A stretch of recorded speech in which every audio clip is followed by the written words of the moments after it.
Sinabi po ni Senator Erwin Tulfo, wag daw ako masyadong hot doon sa flood control investigation. Ang sabi niya, relax lang daw ako. So mistake number 1, hindi po ako yung hot at hindi po ako yung hindi nagre-relax. Ang ating pong mga kababayan, every single Filipino has asked for an accounting of the biggest corruption scandal in our country in history, involving not billions, not tens of billions, not hundreds of billions, but it involves trillions of pesos. Dahil every year po lampas 5 trillion pesos ang ating budget, and since 2023 1 trillion more or less sa DPWH pa lang na infrastructure, more or less 1/3 doon ang flood control, yung pa lang na imbestigahan. So when you tell us, Senator Erwin Tulfo, relax ka lang, grabe ang init ng ulo mo pag sa programa mo sa TV at radyo, 2-3 tao kausap mo, problema ng mag-asawa, tama yon.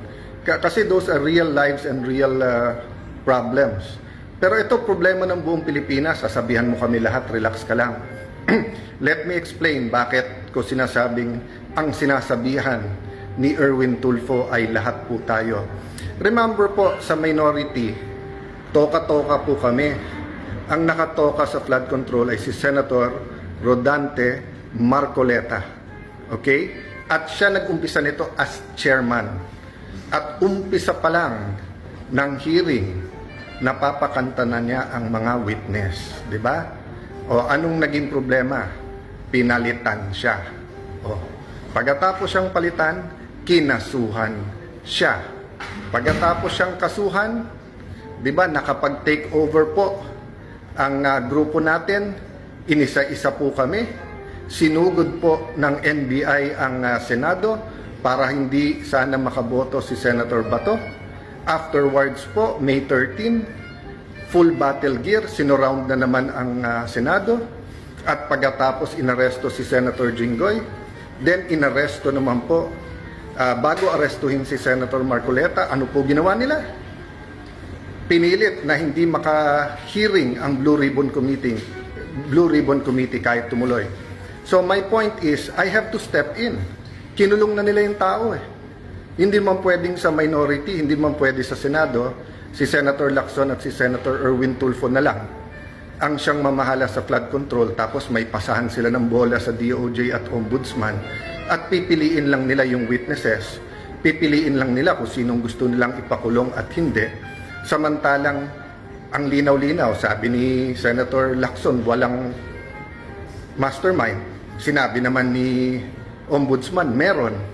O tapos ipagbibintangan nila yung Duterte administration. Ever since po, and in many countries, sa bidding at infrastructure may anomalya. But the magnitude at paano nila naging systematic, and then paano nagkaroon ng ganat kalaking ghost projects during this time, tapos paano nila binabago-bago na ganun karaming ghost, ganun hindi. Tapos yung factual lang ngayon na mag-accounting lang di ba? Wala pa. So mistake number 1 na parang palabasin ni Erwin Tulfo.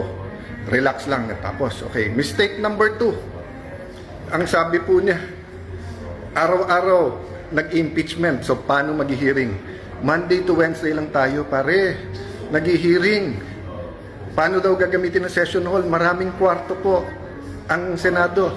And even sa session hall, walang gumagamit ng Thursday at Friday. So mistake number 2 po. Mistake number 3. Sasama ko na po dito si Director Melvin Matibag, yung Malacanang. Kasi wag niyo masyadong pansin si NBI Director. Sumusunod lang yan, yung boss niya. Akala ni Senator Lacson, akala ni Senator Erwin Tulfo, akala ni Director Matibag, akala ni Ate Claire, tangang mga tao. They think we're all stupid, di ba? So, kung kailan kami mag-take over, Biglang papangakuan yung ibang senador, hindi sila kakasuhan. Tapos, wag lang daw si Loren Legarda. February yon. Pag take over ko May 11, biglang yuyunog-yugog ang Senado, biglang may trouble, may fully armed, full battle gear na mga NBI. Hindi daw sila pumasok sa loob ng Senado, pero nandyan lahat ng ebidensya. O pagkatapos, may ikukulong, may babaliktad, wala naman 13, aagawin nila yung Blue Ribbon Committee nung natuloy pa rin, gagawa ng special session. O sinabi po mismo yan nung ating presiding officer ngayon, si Senator Chis Escudero, na kaya nagpatawag ng special session para mapalitan ang Senate President. And then yung araw kung kailan sisimulan yung impeachment, aarestuhin si Senator Marcoleta. O tapos 2 weeks, ano ba ginagawa ko the last 2 weeks? Hindi ba trabaho ko?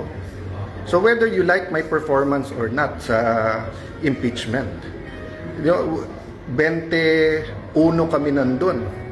Oh, so lahat kami ay kailangan manindigan base sa amin konsensya. Eh hindi nila gusto. So gusto nila akong alisin. So sasabihin, wag ako mangangamba. Eh alam naman natin yan, ngaw-ngaw, kaso, imbestiga, and then biglang plunder, biglang kulong. Diba? Bakit tayo papayag ng ganon? Nilalaban pa natin yung kay Senator Marcoleta. Nilalaban pa natin yung ginawa kay Jinggoy. Dadagdagan nyo pa. O, kunwari pa kayo, nasasabihin nyo. 16 ang kailangan para 2/3 na yon para makonvict. And then, pag naging 21 na lang, sasabihin nyo 14 na lang. O, pag naging 19 na lang, 13 pwede na. Diba? Kaya sabi ko nga, ingat po tayo. So, that's the third mistake, to think that we are stupid. Tapos sasabihin lang, incidental, hindi ako yung target, wag magagalit, and then parang on cue, yung ombudsman may sasabihin din. So, mga kapatid, kung gusto lang manggipit, gusto lang gamitin lahat ng puwersa ng gobyerno, gamitin nyo. Pero yung just because print ng traditional media, nire-report yung sagot nyo, hindi ibig sabihin naniniwala yung tao, di ba? Total nag-i-impeachment at tapos nakikinig kayo dun sa mga Latin terms. Senator Lacson, Senator Erwin Tulfo, eto alam to ni Director Matibag dahil abogado naman siya, res ipsa loquitur, di ba? I-research nyo yan kasi yan yung ginagawa nyo. Alam ng tao ang ginagawa ninyo.